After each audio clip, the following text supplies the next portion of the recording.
CNN. The Trump administration is postponing all hearings related to the administration's controversial policy of returning migrants to Mexico until their court date in the U.S. as a result of the coronavirus, the Justice Department's Executive Office for Immigration Review announced Monday evening. Hearings set through April 22 will be rescheduled, according to a statement from EOIR, which oversees the nation's immigration courts. It added, however, that the administration's policy, officially known as the Migrant Protection Protocols, will not be cancelled, nor will any hearings.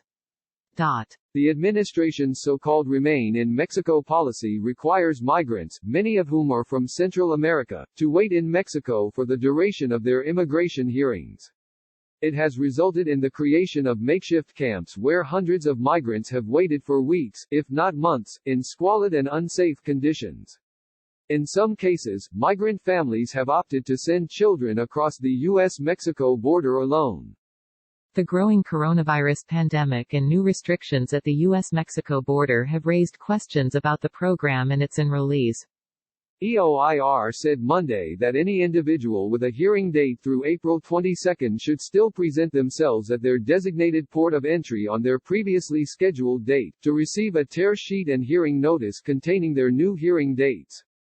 The administration's policy has ping-ponged in the courts since its implementation, ultimately landing before the Supreme Court.